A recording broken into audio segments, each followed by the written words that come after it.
ആ അമ്മ ഈ കാഴ്ച എങ്ങനെ സഹിക്കും? അർജുൻ്റെ കുടുംബാംഗങ്ങൾ, അർജുൻ്റെ കുഞ്ഞുമകൻ, ഇതെല്ലാം അർജുൻ്റെ മകൻ ഇന്ന് കേരളത്തിൻ്റെ മകനാണ്. ആ വൈകാരിക സ്നേഹം ഈ ചെറുപ്പക്കാരൻ ഏറ്റുവാങ്ങുകയാണ്. നാടിൻ്റെ നോവാണ്, കേരളത്തിൻ്റെ കണ്ണീരാണ്. ഇന്ന് അർജുൻ ഉച്ചയോടുകൂടിയാണ് സംസ്കാര ചടങ്ങുകൾ നടക്കുക. സ്വന്തം വീടിൻ്റെ സ്വസ്ഥതയിലേക്ക് അർജുൻ എത്തിയിരിക്കുന്ന ഈ നിമിഷം, അർജുൻ ഈ വീട്ടിലേക്ക് മടങ്ങാൻ ആ വീട് ഒരുപാട് കൊതിച്ചു, ഒരുപാട് ആഗ്രഹിച്ചു, നെഞ്ചു പൊട്ടിക്കരഞ്ഞു. പക്ഷേ എല്ലാ പ്രതീക്ഷകളും അസ്ഥാനത്തായി, എല്ലാ പ്രതീക്ഷകളും വിഫലമായി. 72 ദിവസം ഗംഗാവലിയുടെ മടിത്തട്ടിൽ ഉറങ്ങിയ അർജുൻ സ്വന്തം വീടിൻ്റെ ഉമ്മറത്തേക്ക് ചേതനയറ്റ ശരീരമായി എത്തിയ പ്രഭാതമാണ് ഇത്. ഈ നാടിന് ഇത് താങ്ങാനുള്ള കരുത്തുണ്ടാകണം, ആ വീടിന് ഇത് താങ്ങാൻ ഉള്ള കരുത്തുണ്ടാവണം. അർജുൻ എന്ന വ്യക്തിയെ ഒരു തവണ പോലും കണ്ടിട്ടില്ലാത്ത ഒരുപാട് മനുഷ്യർ അർജുന് വേണ്ടി പ്രാർത്ഥിച്ചു. അർജുൻ എന്ന വ്യക്തിയെ ഒരു തവണ പോലും കണ്ടിട്ടില്ലാത്ത അനേക മനുഷ്യർ അർജുന് വേണ്ടി കണ്ണീർ പൊഴിച്ചു. അർജുൻ ഒരു നാടിൻ്റെ വികാരമായി മാറിയത് അങ്ങനെയാണ്. ആ അർജുന് കേരളം നെഞ്ചോട് ചേർത്ത് വിട നൽകുകയാണ്. അർജുനെ സ്വന്തം മണ്ണ് മാറോട് ചേർത്ത് ഏറ്റുവാങ്ങുകയാണ്. ഷഹീദ് വിവരങ്ങളുമായി. ഷഹീദ്, അവസാനമായി ആ വീട്ടുമുറ്റത്തേക്ക് അർജുൻ എത്തിയിരിക്കുന്നു. വാക്കുകൾ കൊണ്ട് വിവരിക്കാൻ കഴിയാത്തത്രയും ആഴത്തിലാണ് ആ വികാരമെന്ന് എനിക്കറിയാം. ഷഹീദ്, എന്താണ് അവിടെ കാണുന്നത്? അഭിലാഷ്, നൂറുകണക്കിന് ആളുകൾ, നമുക്ക് ആളുകളുടെ എണ്ണം എടുക്കാൻ അല്ലെങ്കിൽ അങ്ങനെ പോലും നൂറുകണക്കിനാണോ ആയിരക്കണക്കിനാണോ എന്ന് പറയാൻ കഴിയില്ല. കാരണം ഇടവഴികൾ മുഴുവൻ ആളുകൾ തിങ്ങി നിറഞ്ഞ് ഇരിക്കുകയാണ്. അർജുനൻ്റെ വീട്ടിലേക്കുള്ള 3 വഴികളുണ്ട്. ആ വഴികളിൽ മുഴുവൻ ആളുകൾ അവസാനമായി അർജുനെ കാണാൻ, അല്ലെങ്കിൽ അർജുൻ നിൽക്കുന്ന ഇടത്ത് നിൽക്കുക എന്നെങ്കിലും കരുതി നിൽക്കുകയാണ്. ഒരുപക്ഷെ എനിക്ക് തോന്നുന്നത് അർജുൻ ഈ അപകടത്തിൽ പെട്ട സമയത്ത് അർജുന് വേണ്ടി ഉയർന്ന, തിരച്ചിലിന് വേണ്ടി ഉയർന്ന വലിയ ആവശ്യങ്ങൾ ഉയർന്ന സമയത്ത് ഉയർന്നിരുന്നൊരു ചോദ്യമുണ്ടായിരുന്നു.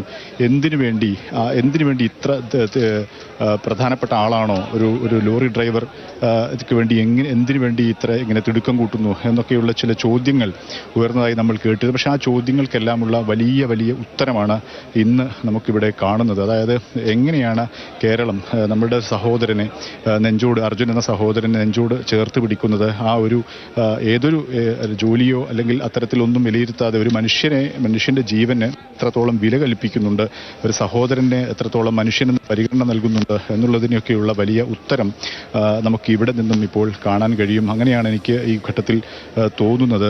അതായത് ഈ തിരച്ചിൽ നമുക്കറിയാം വലിയ പ്രതിസന്ധികൾ ഉണ്ടാക്കിയിരുന്ന ഒരു കാര്യമായിരുന്നു. തുടക്കത്തിൽ നമ്മളൊക്കെ റിപ്പോർട്ട് ചെയ്തതുപോലെയുള്ള സാഹചര്യങ്ങളുണ്ടായിരുന്നു. ആ സമയത്ത് പരിഗണിക്കപ്പെടാത്ത പോലും പോയ സാഹചര്യമുണ്ടായിരുന്നു. പിന്നീട് എല്ലാവരും ഒത്തൊരുമിച്ച് ആ തിരച്ചിലിൻ്റെ ഭാഗമായി.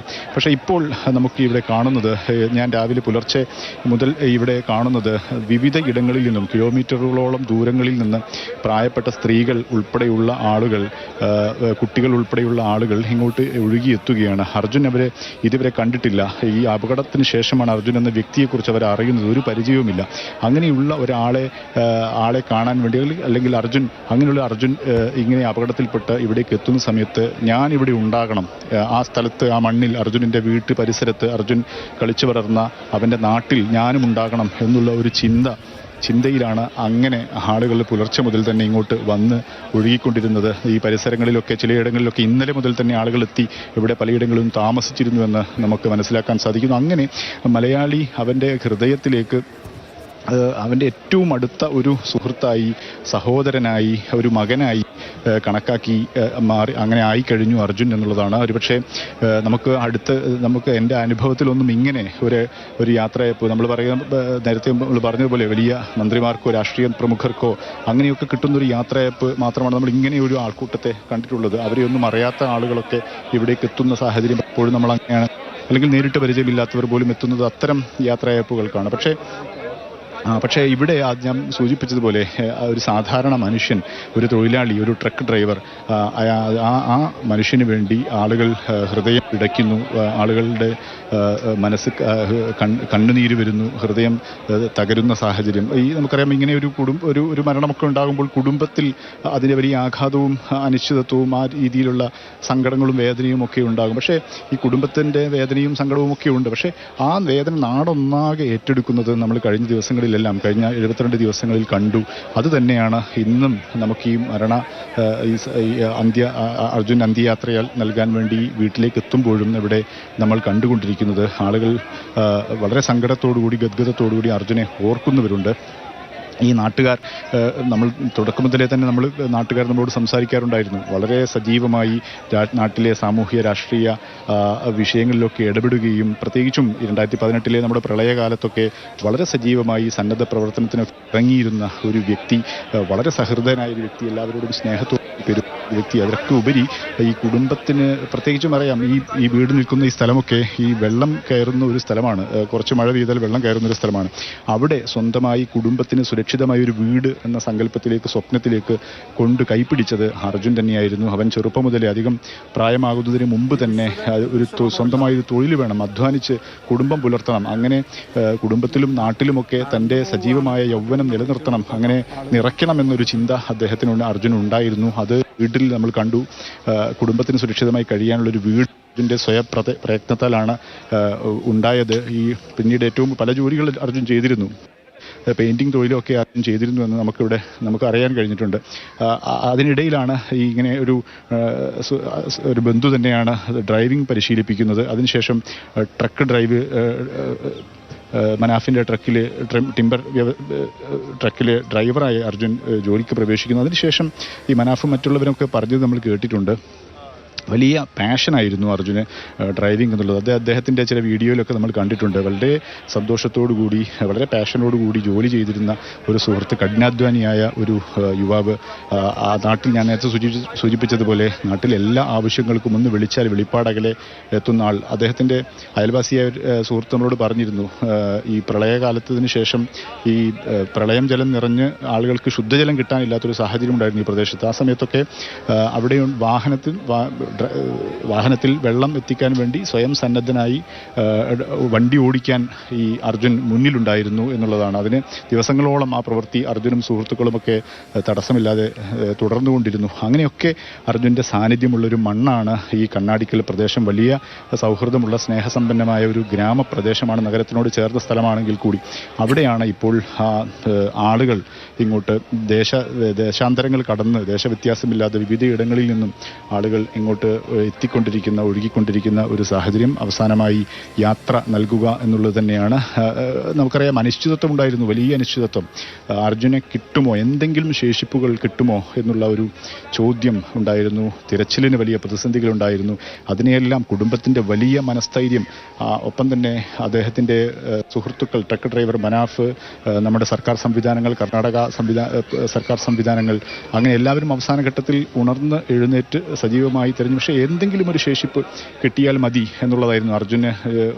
ഓർമ്മയ്ക്ക് ആകാൻ വേണ്ടി എന്തെങ്കിലും ശേഷിപ്പുകൾ വേണം എന്നുള്ള ഒരു അന്വേഷണമായിരുന്നു. പക്ഷേ പിന്നെ അവസാന ഘട്ടത്തിൽ നമുക്കറിയാം, ആ ട്രക്ക് ഉയർത്തിയ സമയത്ത് അർജുൻ്റെ ശരീരവും ഒപ്പം തന്നെ അദ്ദേഹത്തിൻ്റെ ഓർമ്മയ്ക്കുള്ള നിരവധി കാര്യങ്ങളും നമുക്ക് ആ ട്രക്കിൽ നിന്നും കണ്ടെടുക്കാൻ കഴിഞ്ഞു എന്നുള്ളതാണ്. അത് കുടുംബത്തിന് അനിശ്ചിതത്വത്തിലായ ഒരു അനന്തമായൊരു ചോദ്യമായി നിലനിന്നിരുന്ന അർജുൻ എന്ന ചോദ്യത്തിന് വലിയ ഉത്തരം അങ്ങനെ ലഭിക്കുകയായിരുന്നു. പക്ഷേ പിന്നീട് നമ്മൾ പറഞ്ഞതാണ്, അർജുൻ്റെ ആ ശേഷിപ്പുകളിൽ വളരെ വൈകാരികമായ മുഹൂർത്തങ്ങൾ ഉണ്ടാക്കുന്ന പലതും നമുക്ക് അവിടെ നിന്ന് ലഭിച്ചു. ഏതായാലും ആ ഓർമ്മകളെല്ലാമായി അത് ഒരു അടങ്ങാത്ത ഓർമ്മയാണ്. മലയാളി ഉള്ളിടത്തോളം ഒരുപക്ഷെ അർജുൻ എന്നുള്ളത് ഒരു ഓർമ്മയായി നിലനിൽക്കുമെന്നാണ് എനിക്ക് ഈ ഘട്ടത്തിൽ തോന്നുന്നത്.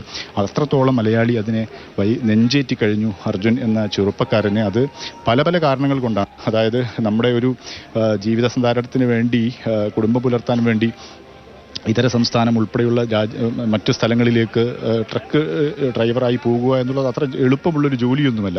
അത് ഉറക്കമൊഴിഞ്ഞൊക്കെ യാത്ര ചെയ്ത് അങ്ങനെ കുറച്ച് സാഹസികമായൊക്കെ അങ്ങനെ പലയിടങ്ങളിലൊക്കെ സഞ്ചരിച്ച് പ്രയാസപ്പെട്ടൊക്കെ ഒരു തൊഴിൽ എടുത്തിരുന്ന, അങ്ങനെ സ്വന്തം കാലിൽ ഉയർന്നു നിൽക്കണം, കുടുംബത്തെ തൻ്റെ തോളിൽ നിർത്തണം എന്ന് ചിന്തിക്കുന്ന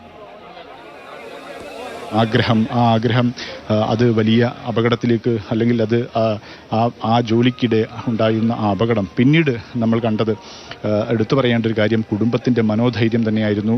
അർജുൻ ആദ്യഘട്ടത്തിലൊക്കെ ആദ്യം കാണാതായി എന്ന് അർജുനെക്കുറിച്ച് വിവരം ലഭിക്കാതിരുന്ന സമയത്ത് അർജുൻ ജീവനോടെ ഉണ്ടാകും.